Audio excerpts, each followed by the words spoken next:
guerra, iniciativa e ação. Quem vai estar trazendo para nós essa palavra, essa mensagem, vai ser Ennio Latorre, de Bauru. Ennio Latorre, acho que a maioria de nós já o conhecemos, mas para aqueles que não conhecem, ele é casado com o Marli, tem 2 filhos, Ennio Júnior e Alex. Já é cristão, já está nessa caminhada há 45 anos e ultimamente ele está trabalhando na capacitação de obreiros, preparando homens guerreiros para estar trabalhando no campo, levando o evangelho e ganhando almas para Cristo. Eu gostaria de estar chamando o Alexandre Pestana para estar fazendo uma oração para esta mensagem que o Ennio vai estar trazendo. Louvamos o Teu nome. Louvamos, Pai, porque nós acabamos de cantar, que nós podemos entregar tudo a Teu Filho Jesus Cristo. Nós podemos entregar toda a nossa vida, todo o nosso orgulho, ficando, Pai, vazios, mas preenchidos pelo Teu Espírito Santo, que é aquilo que nos faz guiar, que é aquilo que limita o nosso eu e faz aquela luz brilhar, aquela luz de Jesus Cristo. Que cada irmão aqui possa estar brilhando hoje, que possamos entender que o homem tem um papel muito importante dentro do lar, como marido, como chefe da sua família, e que isso, Pai, depende da Tua palavra de crescer ali na família.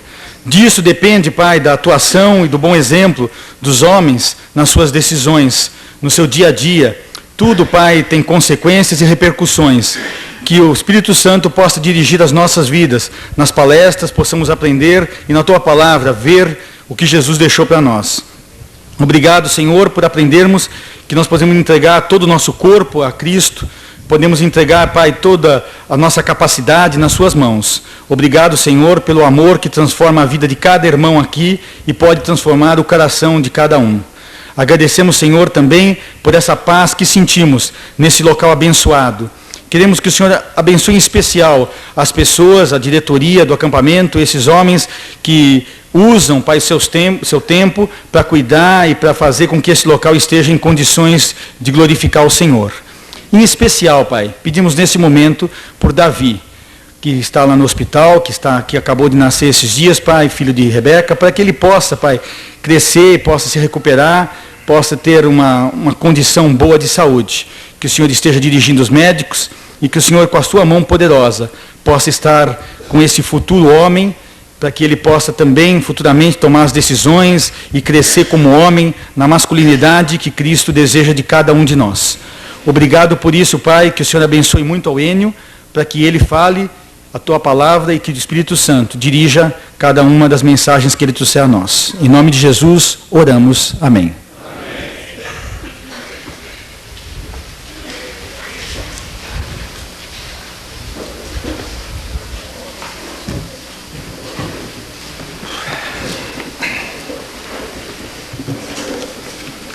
Vocês não sentem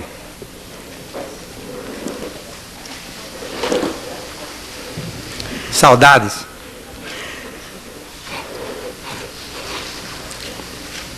Esqueça.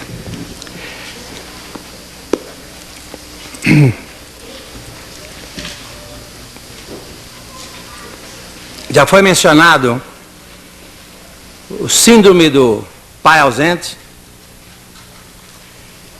E também o Ricardo mencionou síndrome quase do palestrante ausente, né? E deu 2 horas, eu estava aqui, e eu vi o síndrome do ouvinte ausente. Aí começaram a cantar, né? E aí começaram a aparecer, mas eu espero que nós não vamos ter o síndrome do ouvinte dormente. Porque não somente nós acabamos de almoçar, e então o sono realmente ataca, ainda mais eu, que costumo há uns 30 anos por baixo, que eu tiro minha soneca depois do almoço. E eu tinha ouvido dizer que era o Álvaro que ia dar a palestra depois do almoço, então eu ia aproveitar a palestra, né? Mas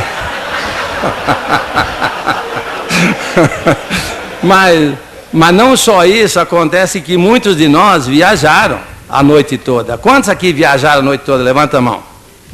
Olha, eu diria bem que uns 40% mais ou menos ou viajaram aos 40%. Bem, falando do soldado, né, do soldado de ação e do soldado de iniciativa e do soldado valente, nós poderíamos falar de muita coisa, né? Esses assuntos assim genéricos podem ir em toda e qualquer direção. Eu podia falar de Davi, o grande soldado Davi, né? O comandante, dominador dos inimigos de Israel, que aliás já foi mencionado aqui sobre Davi várias vezes, né?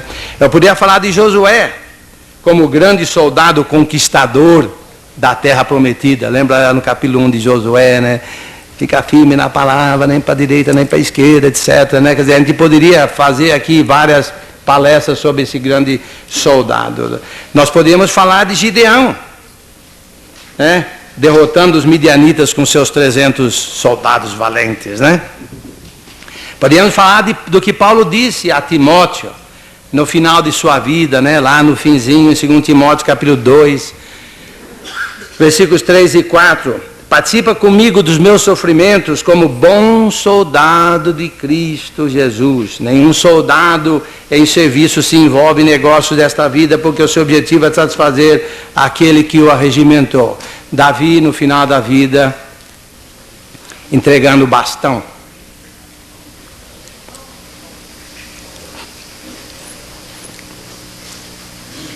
Mas eu vou numa passagem que deixa muito claro sobre o fato que somos soldados e como tais, nós somos, e como tais devemos nos revestir de toda a armadura de Deus, ou seja, da armadura espiritual para ser um soldado de fato valoroso. E nós sabemos essa passagem que ela está lá em Efésios, capítulo 6, de 10 a 20. Deixe-me contextualizar um pouco o livro de Efésios, chegando lá no capítulo 6. Paulo estava preso, certo? Em Roma, escreveu aos Efésios lá no que poderíamos considerar como uma quarta viagem missionária, certo?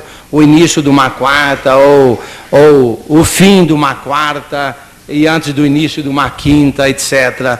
Mas ele está preso lá em Roma e ele então, provavelmente ele escreveu aos Efésios como uma consequência de informações que ele recebeu, provavelmente de Epáfras.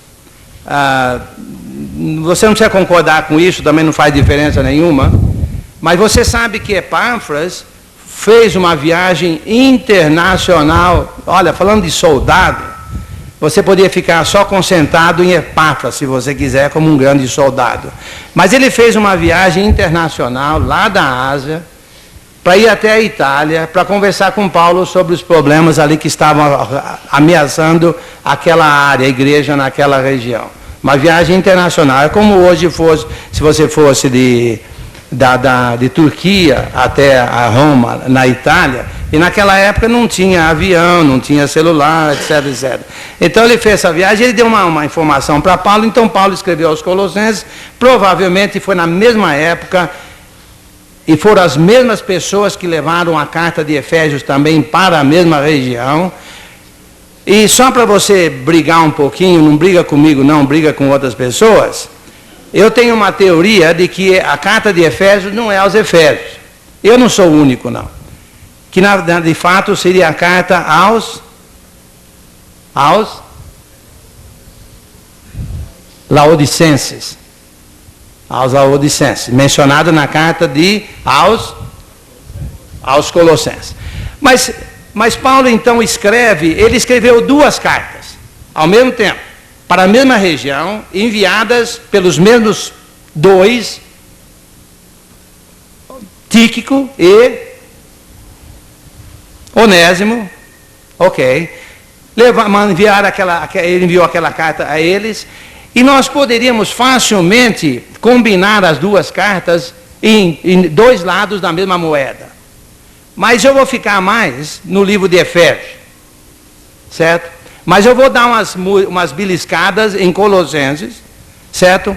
Como o outro lado da moeda em que Paulo escreve. Agora, o que é que Paulo escreve aos Efésios, ou aos Laodicenses? Ele escreve que bendito o Pai de nosso Senhor e Salvador Jesus Cristo, que nos tem abençoado com toda sorte de bênção espiritual nas regiões celestiais em Cristo, capítulo 1, versículo 3. Então ele está deixando bem claro que todos os cristãos são ricamente abençoados e igualmente ricamente abençoados. E você sabe que logo em seguida ele começa a falar dos gentios. Parece que os gentios estavam desenvolvendo um complexo de inferioridade, ao que aliás é muito comum na igreja. Muito comum na igreja, complexo de inferioridade. Provavelmente desenvolvido pelo complexo de superioridade dos judeus. Ok. E ele então deixa bem claro, ele começa a falar dos gentios, aí ele fala que os gentios são iguais, igualmente abençoados, caiu a barreira e já não existe mais aquela separação, tudo aquilo que você sabe que Jesus fez com relação aos gentios, o mistério oculto desde a fundação do mundo, etc, tudo aquilo. Aí no capítulo 4 ele fala, rogo-vos, pois eu, o prisioneiro no Senhor, que andeis de modo digno da vocação a que foste chamado. Que andeis de modo digno da vocação a que foste chamados. Então, qual seria a vocação a que eles foram chamados? Qual é a vocação que ele menciona do capítulo 1 até o início, até o final do capítulo 3? Qual é a vocação? A vocação é que todos, inclusive gentios, são abençoados com toda sorte de bênção espiritual nas regiões celestiais em Cristo. Toda sorte de bênção espiritual. Não há bênção que não existe ao cristão, que não foi dado ao cristão pelo Pai de nosso Senhor e Salvador Jesus Cristo. Então nós somos abençoados com toda sorte de bem espiritual. Agora, se você quiser conectar com Colossenses, ligar com Colossenses, você vai verificar que é na perfeita suficiência divina de Jesus, na qual nós estamos aperfeiçoados, que nós somos abençoados com toda sorte de bem espiritual nas regiões celestiais em Cristo, pelo Pai de nosso Senhor e Salvador Jesus Cristo. Que é o Deus, o Pai de nosso Senhor e Salvador. Então, que andeis de modo digno na vocação.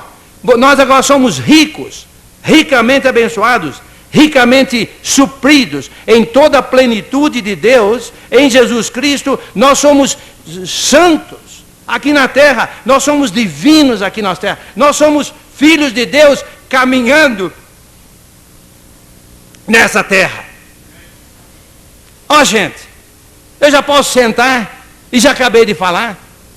Porque se você pescou a ideia, já somos soldados valentes, soldados trabalhadores, soldados que dão a vida, lutando pela salvação dada por nós a Deus.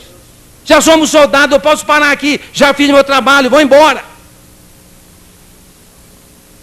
E se você continuar o livro, você vai verificar que ele fala de algumas áreas. Paulo fala de algumas áreas específicas. Logo no início ali, no capítulo 4, no versículo 7, ele fala de andar de modo digno da vocação que nós somos chamados como ricamente abençoados, sendo um membro da igreja. A igreja é composta de membros ricos. Não queremos igreja pobre porque, por natureza, a igreja de nosso Senhor e Salvador Jesus Cristo é uma igreja rica.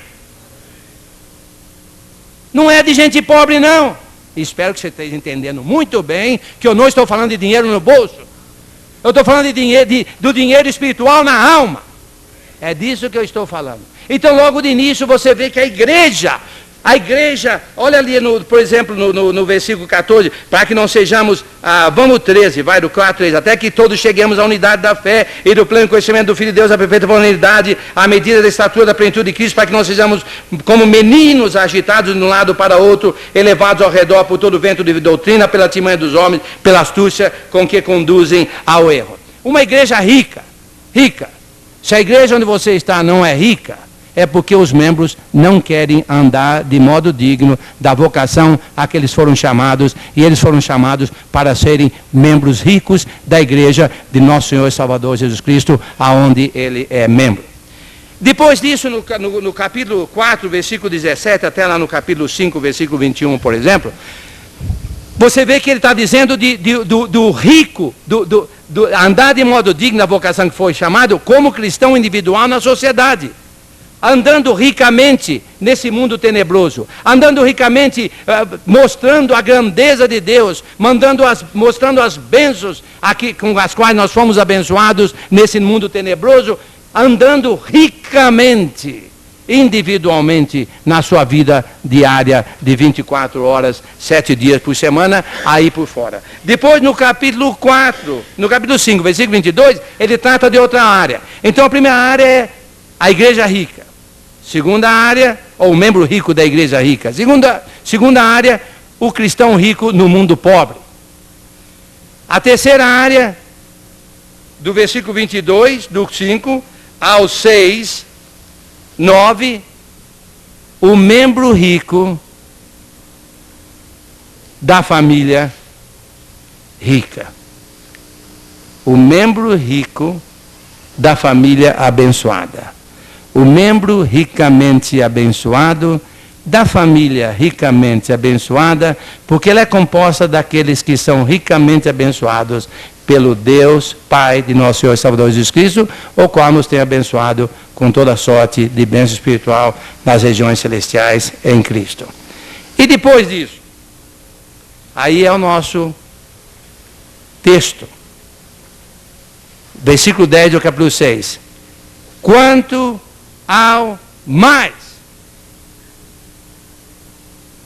E parece que ele falou, bem, então com relação a tudo aquilo que eu falei, você vai fazer o seguinte. Me parece que é isso que ele está dizendo. Porque agora ele vai falar do soldado. Quem é o soldado? Quem é o soldado? Ok. E no livro de Efésios, quem que é o soldado? Sim, nós. Qual o primeiro soldado que você notou no livro de Efésios? O membro da igreja. E o segundo soldado que você notou? Aquele que anda batalhando nesse mundo tenebroso, iluminando, lutando contra as forças do mal na sua vida diária. Qual o terceiro soldado que você notou? O membro da família. O membro da família. Mas deixa eu dar uma pincelada aqui, porque poderíamos ficar horas aqui falando do 10 ao 20, então eu vou ler para vocês. Quanto ao mais, sede fortalecidos no Senhor e na força do seu poder. Já falou tudo. Revesti-vos de toda a armadura de Deus, para poderes ficar firmes contra as ciladas do diabo, porque a nossa luta não é contra o sangue e a carne, e sim contra os principados e potestades, contra os dominadores deste mundo tenebroso, contra as forças espirituais do mal nas regiões celestes. Portanto, tomai toda a armadura de Deus, para que possais resistir no dia mau, e depois de teres vencido tudo, permanecer inabaláveis. Estai, pois, firmes, cingindo-vos com a verdade, e vestindo-vos da couraça da justiça. Calçai os pés com a preparação do evangelho da paz, embraçando sempre o escudo da fé, com o qual podereis apagar todos os dardos inflamados do maligno. Tomai também o capacete da salvação e a espada do Espírito, que é a palavra de Deus, com toda oração e súplica, orando em todo o tempo no Espírito, e para isso vigiando com toda perseverança e súplica por todos os santos, e também por mim, para que me seja dada no abrir da minha boca a palavra para com intrepidez fazer conhecer o mistério do Evangelho, pelo qual sou embaixador em cadeias, para que em Cristo eu seja ousado para falar como se cumpre fazê-lo. Eu não vou descrever aqui para vocês essa armadura, porque, como falei, o tempo não vai permitir, e você sabe mais ou menos, mas deixa eu só falar alguma coisinha sobre essa armadura aqui. Por exemplo, no versículo 13, portanto, tomai toda a armadura de Deus, ok, no versículo 14, tais, pois, firmes, cingindo-vos com a verdade. A verdade é aquilo que vai nos segurar firmes. A verdade é o que Jesus Cristo, na sua plenitude da divindade, nos informou. Fora das palavras de Jesus, não vamos ter a verdade. Eu sou o caminho, a verdade e a vida, Jesus falou. Então nós nos cingimos, nos seguramos, nos apoiamos, nos fortalecemos ali, seguros, firmes, na palavra de Jesus.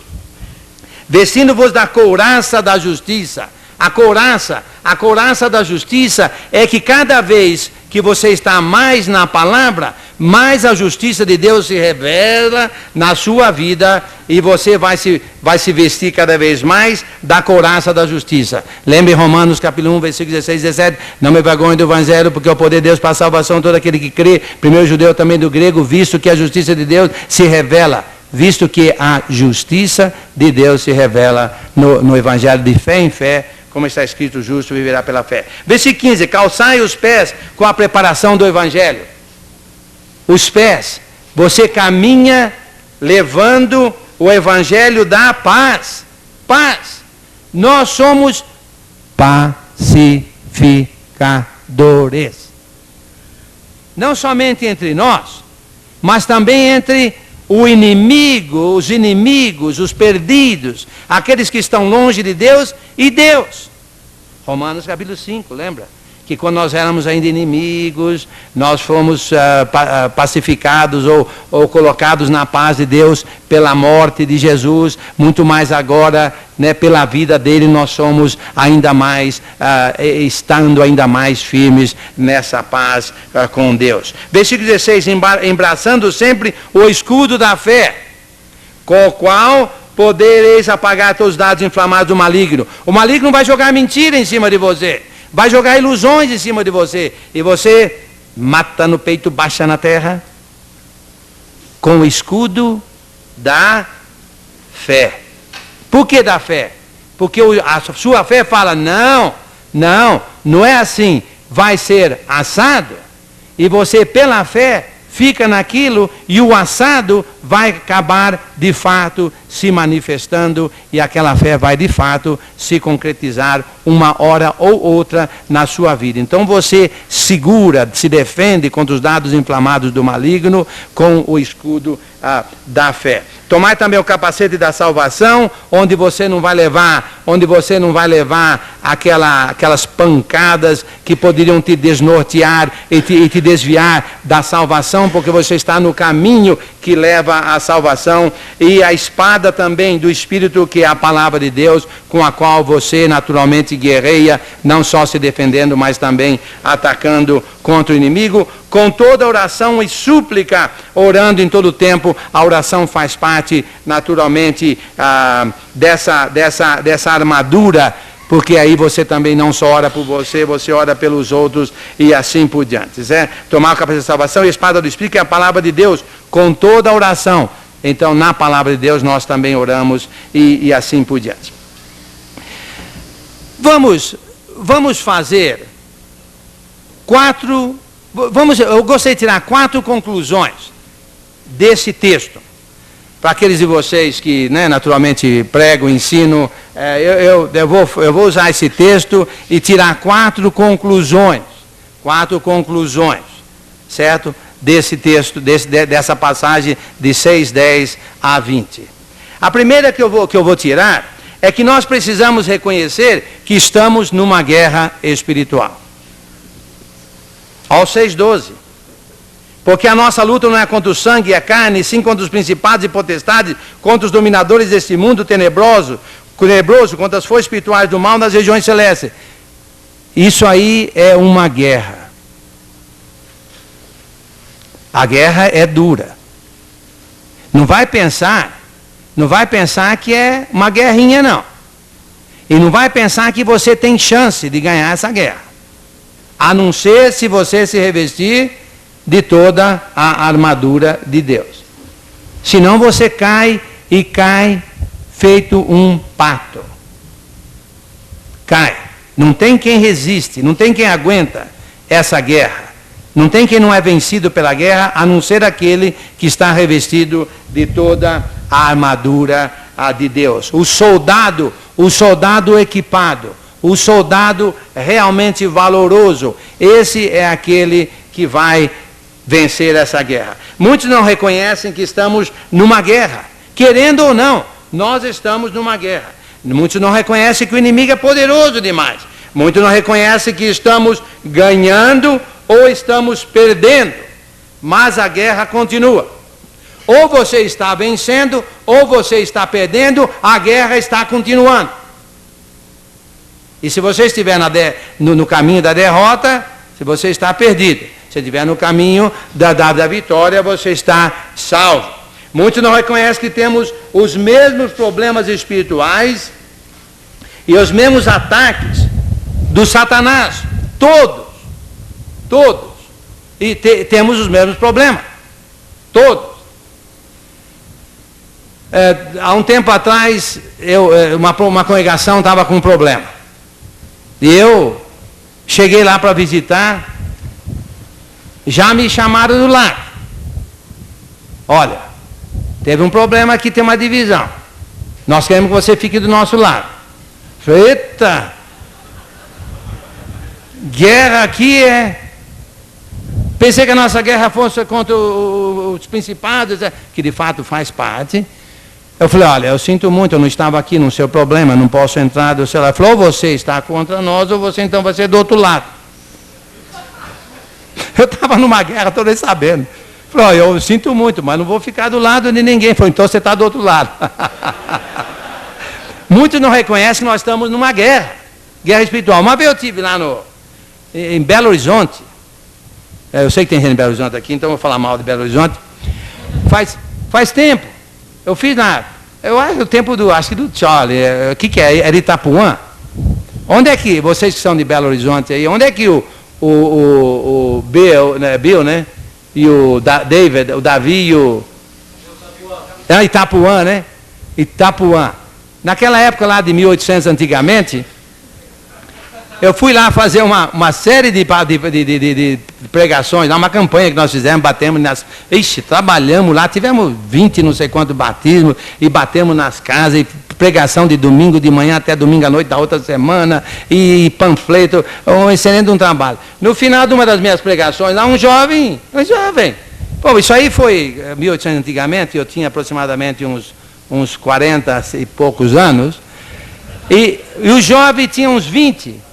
Eu estava assim, eu estava aqui, eu acabei de falar, e assim que acabei de falar, várias pessoas vieram conversar comigo, não deu tempo nem de descer, nem deu descer do púlpito. Então o jovem chegou para mim e falou assim, você fala isso porque você não tem os mesmos problemas, as mesmas tentações que nós jovens temos. Eita, bichinho.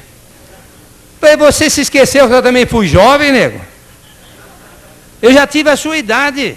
Não parece, né? Mas já tive a sua idade. Eu já tive 18 anos, eu já tive 15, eu já tive 12 anos. Falei para ele. Eu já tive 19. E vou dizer, e tem mais, eu te falo mais ainda. Ele falou, porque você não conhece as tentações que nós jovens temos. Falei, conheço, já passei por aí. Agora pergunto uma coisa para você, meu amigo irmão, meu amado irmão. Você conhece as tentações que nós, os quarentões, temos?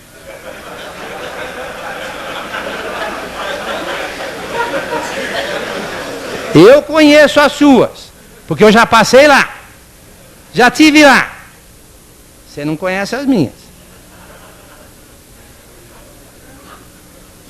Se você pensa que os quarentões não têm tentações, eles têm tanto quanto os cinquentões. Todos nós temos. Eu tenho 65, não tenho tentação? Não estou morto? Muita gente acha que quando estou jogando bola eu estou morto, né? Mas eu só me finjo de morto para poder marcar gol, né? Não, mas todos nós temos os mesmos problemas. Então precisamos reconhecer que existe uma guerra espiritual e que você está nela. Ei, meus amados irmãos, você está numa guerra. Você é um soldado. Ou você está perdendo, ou você está vencendo. Mas você está numa guerra. Reconheça isso. E se revista dessa armadura, senão você vai ser vencido e derrotado pelo inimigo. Uma outra aplicação que eu tenho, uma outra conclusão que eu tenho, é que essa armadura que nós como soldados devemos ter, deve ser completa. Olha no versículo 11, na primeira parte. Revesti-vos de toda a armadura de Deus. Não falou uma e outra não, viu? Olha no versículo 13, na primeira parte. Portanto, tomai toda a armadura de Deus. Está vendo? Toda. Nós temos que ser cingidos com a verdade. Nós temos que estar vestidos com a couraça da justiça. Nós temos que ter os pés calçados com o preparo do evangelho da paz. Nós temos que estar embaraçados com o escudo da fé. Nós temos que ter o capacete da salvação. Nós temos que ter a espada do Espírito, que é a palavra de Deus, com toda oração e súplica por todos os santos. O cristão deve ser revestido de toda, inteiramente a armadura de Deus. No cristão não existe o Aquiles, como é que é o calcanhar de Aquiles, né? Aquiles, aquele soldadão lá, né? O calcanhar, não temos, não devemos ter, porque estamos equipados com toda a armadura de Deus. Em Colossenses, deixa eu ir lá em Colossenses, já que eu mencionei Colossenses no começo, em Colossenses capítulo 2, versículo 8 a 10, Paulo diz assim: cuidado, que ninguém vos venha arredar com sua filosofia e vãs sutilezas, conforme a tradição dos homens, conforme os rudimentos do mundo, e não segundo Cristo, porquanto nele Cristo, habita corporalmente toda a plenitude da divindade, também nele estáis aperfeiçoados. Isso aí está dizendo que eu estou equipado com toda a armadura de Deus. Isso quer dizer que eu estou aperfeiçoado como guerreiro, como soldado, que luta aquela guerra vitoriosa para o soldado. Como eu mencionei, eu gosto muito de ver a ligação entre os dois, porque um fala que nós estamos na perfeição da divindade e outro fala que por causa disso nós estamos perfeitamente abençoados com toda a sorte de bênção espiritual e, consequentemente, nós estamos completamente equipados, completamente revestidos de tudo aquilo que é de Deus para nós vencermos essa guerra, para sermos soldados realmente batalhadores, vitoriosos nesse mundo. Seja um cristão decidido de se revestir de toda a armadura.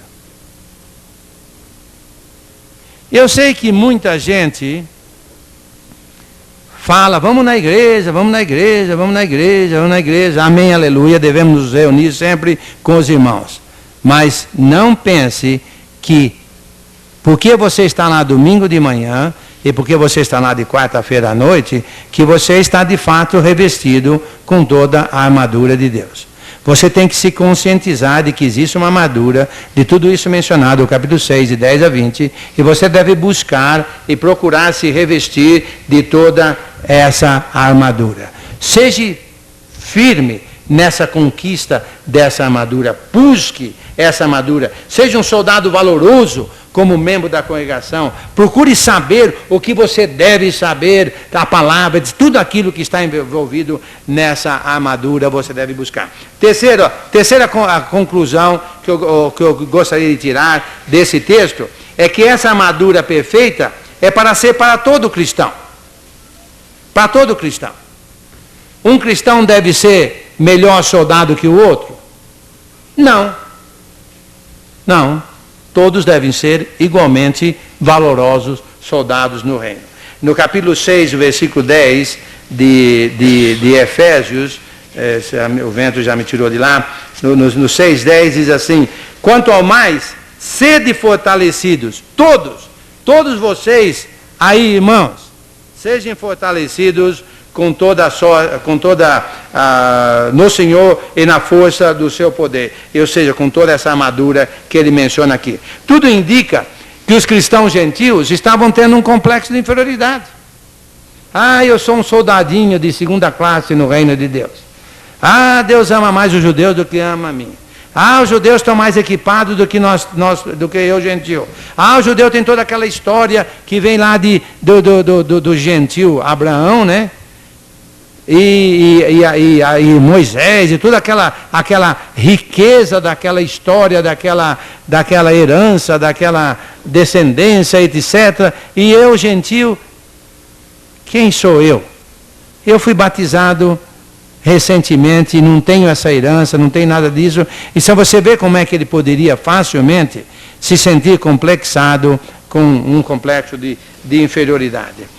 O fato do cristão ser abençoado por Deus com toda a sorte de bem espiritual nas regiões celestiais em Cristo se aplica aos gentios igualmente como se aplicava aos gentios, igualmente como se aplicava aos judeus, e se aplica a todos nós. Toda essa armadura perfeita espiritual era também para os cristãos gentios da época, como era também para os cristãos gentios. Você lembra em Gálatas capítulo 3, versículo 1, o que Paulo falou: Gálatas insensatos, falando aos gentios, quem vos fascinou a vós outros, ante cujos olhos foi Jesus Cristo exposto como crucificado?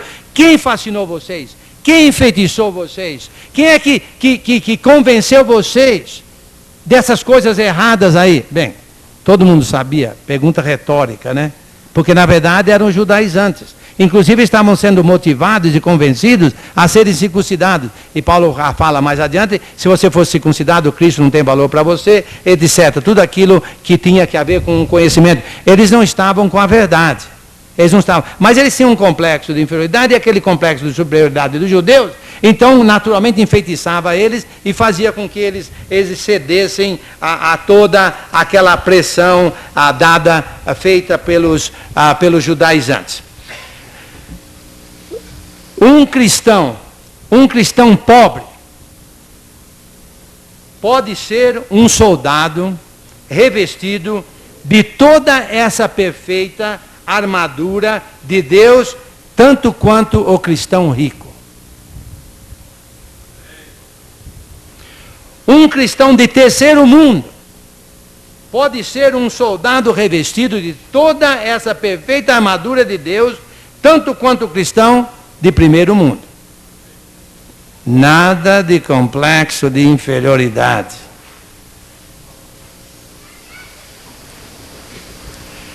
Um cristão não estudado pode ser um cristão revestido de toda essa perfeita armadura de Deus, tanto quanto o cristão estudado.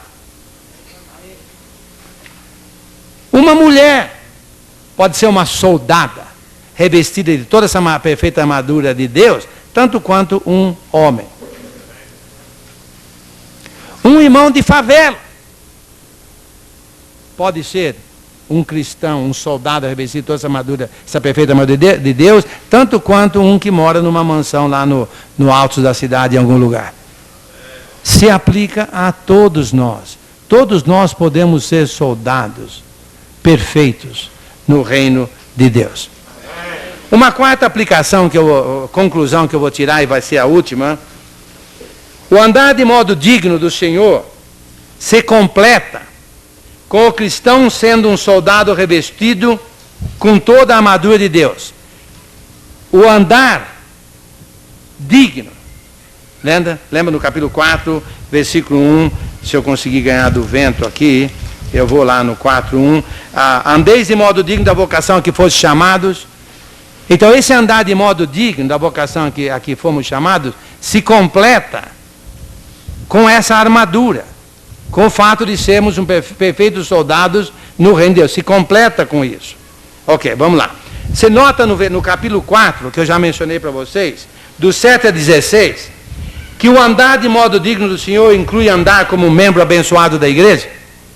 Não foi a primeira área que Paulo tratou no capítulo 4, do 7 ao 16, ele está falando, deixa eu ler pelo menos uma passagem, já li para você, no capítulo, nós também, deixa eu ver aqui, no capítulo 4, lá no versículo, o versículo 16, por exemplo, no capítulo 4, 16, ou 15 e 16, mas seguindo a verdade e amor, cresçamos em tudo naquele que é a cabeça, Cristo, de quem todo o corpo, bem ajustado e consolidado pelo auxílio de toda a junta, segundo a justa cooperação de cada parte, efetua o seu próprio aumento para a edificação de si mesmo em amor. O que é que está dizendo? Ligando isso com o 6 do 20, do 10 ao 20, isso está dizendo que nós devemos ser um soldado equipado com essa perfeita armadura de Deus, sendo um membro da igreja local. Eu sei que um corpo é composto de membros, mas nós não somos um exército. Então a igreja local é um exército composto de soldados. Cada um de vocês na sua congregação, você é um soldado ali, meu irmão. Você é um soldado lutando para a grandeza do reino de Deus naquele local, para a edificação do corpo de Cristo, para a edificação dos seus irmãos, lutando, batalhando, fazendo todo o possível, como um soldado, membro da igreja. Tem alguém que já pescou essa visão? Tem uma igreja, como é que chama aquela igreja? Exército da Salvação, né? Exército da Salvação? Tem aqui no Brasil? É uma igreja, você sabia, né? É uma igreja. O que você é? Eu sou sargento. É? Ok. Que exército? O exército da salvação. Você já sabe disso, né? Então eles pescaram a ideia, mas pescaram errada, né? Pegaram o peixe errado. Sim, nós somos soldados. E todos nós, já temos um comandante. Temos um sargento, um tenente, um coronel, um major, um chefe do exército. Chefe maior do exército. Quem é ele? Jesus Cristo. E nós, soldados rasos. Oh, glória! Que aleluia! Que alegria! Ser um soldado raso no exército do maior comandante de exército já houve no mundo, o próprio Jesus Cristo. Você nota também no capítulo 4, do 17 ao 5:21, que andar de modo digno do Senhor inclui andar como um soldado abençoado nesse mundo tenebroso. Andar como um soldado abençoado, como um soldado equipado, com essa perfeita armadura, na sua vida diária, lá onde você trabalha. Você está ali trabalhando, certo? Se você é um pedreiro, você está ali sentando um tijolo, e você tem 2 serventes ali trabalhando com você, que não são do reino, e você tem que ser um soldado. Qual é a sua profissão? A primeira ou a segunda? A segunda, vai. Eu sou pedreiro. E a primeira? Sou soldado. Soldado de Jesus. Na vida diária. Em tudo que você faz. Na escola, como professor, como aluno. Lá no trabalho, como empregador, como empregado. Você é um soldado que deve ser perfeitamente equipado com toda a armadura de Deus. Capítulo 4, 17 a 5:21.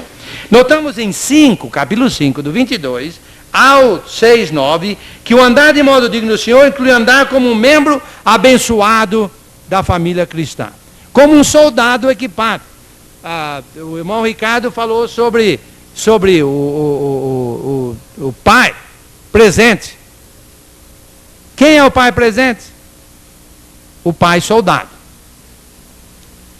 Lutando, guerreando. Quem é que é pai aqui? Levanta a mão. Eita, tá cheio. Não tem filho. Quem que é filho? Levanta a mão.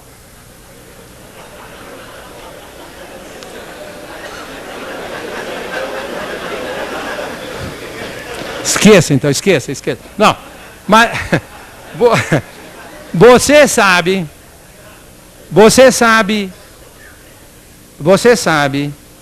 e eu sei que eu também sou pai, que educar filhos é uma guerra. Certo ou errado? Barbaridade, tchê, como diz lá em Sergipe, Aracaju. Não. É de fato uma guerra. Uma guerra. É uma guerra, uma luta. Você sabe disso. Outro dia mostraram na televisão uma criancinha desse tamanhozinho. Deixa eu falar da netinha da minha esposa, que é a minha sobrinha.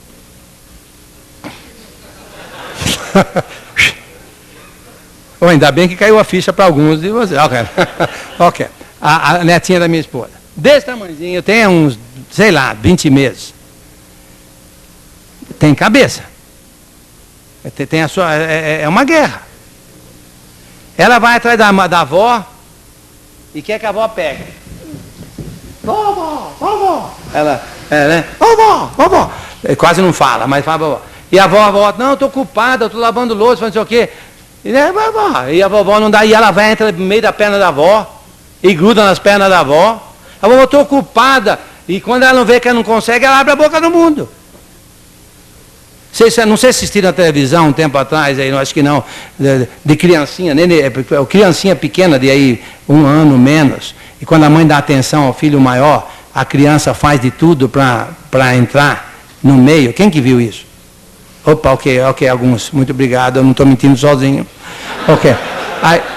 Aí eles, a criancinha faz de tudo para ganhar a atenção da mãe, de tudo. Que atrapalha o brinquedo da mãe com o mais velho. Atrapalha. E quando não consegue, a mãe põe de volta lá, começa a fazer birra, joga coisa. Vocês viram, né? E quando não consegue, aí abre a boca no mundo. Grita, berra. 1 ano. 1 ano. É uma guerra educar filhos. Eu acho que tem que algum dia desse aparecer alguém que vai ensinar os outros como educar filhos. Quer dizer, a palavra fala, né? Mas nós sabemos que é uma verdadeira guerra. E você como pai e a sua esposa como mãe, vocês precisam, e nós precisamos, reconhecer que nós somos soldados nessa guerra, tentando vencer essa batalha na educação dos nossos filhos. E tem mais. Eu não vou lá nos versículos, mas marido não é para ser cabeça? Eita coisa difícil, hein? Ser cabeça de uma mulher. Eu posso falar mal delas porque elas não estão aqui, né? Não tem nenhuma lá no fundo, não, né? Ainda bem que as cozinheiras estão lá na cozinha. Mas é uma guerra. O homem ser cabeça de uma mulher é uma guerra. Se você não for um soldado, revestido de toda essa armadura de Deus, você não vence. E ela ser submissa também é uma guerra. É uma guerra. E se ela não for uma soldada revestida de toda a armadura de Deus, ela não vai vencer essa luta e ela não vai ser submissa. Essa guerra ela vai perder. Ela pode ganhar se revestindo de toda a armadura.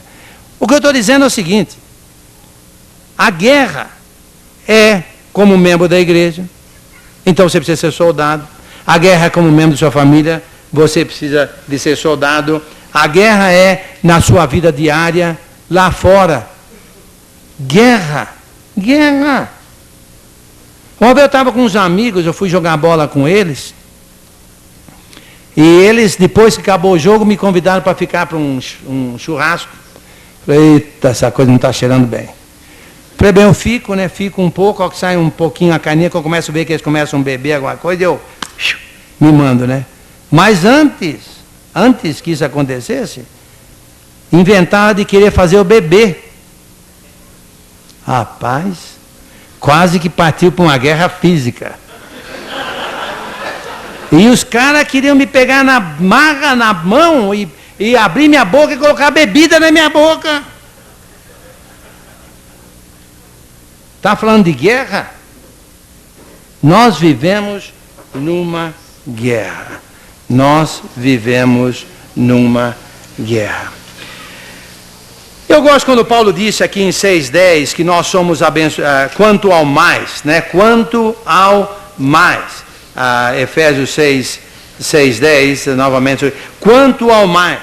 Isso quer dizer que essa armadura se aplica a tudo que foi falado lá atrás. Será que isso não quer dizer que o cristão abençoado com doçura de bem espiritual, que anda de modo digno da vocação que foi chamado, não é também um tremendo de um soldado abençoado, como membro da igreja, como um cidadão e como um membro de sua família? Meus irmãos e amigos, né? A vitória, a guerra existe, a batalha está presente, mas a vitória é garantida se nós nos revestirmos de toda a armadura de Deus. Soldado valente, soldado equipado, soldado com toda a armadura de Deus, soldado que toma a iniciativa. Um dos problemas sérios na igreja é o soldado morto, o soldado que não toma iniciativa, ele não faz nada. Só faltava o seguinte: você está numa guerra, certo? Aí chega o inimigo lá com uma espada perto de você, você saca a sua espada. Cadê o fulano? Devo ou não devo matar esse cara aqui, ó? Devo ou não devo matar ele? Cadê o que está dando as ordens aqui na igreja? Nessa altura você já morreu, né? Que já enfiou a espada em você. Você tem que ter iniciativa na sua família, iniciativa na sua vida diária, iniciativa na igreja, soldados batalhadores, soldados que partem para a guerra, soldados que não olham para trás, soldados que vão para frente e para cima do inimigo, soldados que estão vendo a vitória lá na frente. É uma guerra que nós temos. É uma guerra que nós temos. Vamos parar o síndrome de Adão, que já foi mencionado. E vamos começar aqui a síndrome daqueles que são soldados batalhadores no reino. O síndrome de Jesus. Sim, Adão pecou e nós também faríamos a mesma coisa. Jesus viveu, o primeiro a viver uma vida divina, abençoada, soldado de Deus aqui na terra, o primeiro. A síndrome de Jesus. Vamos nós também ser iguais a Jesus? Não os últimos, não os únicos. A síndrome de Jesus começou e só vai acabar quando a guerra terminar. Amém. Amém.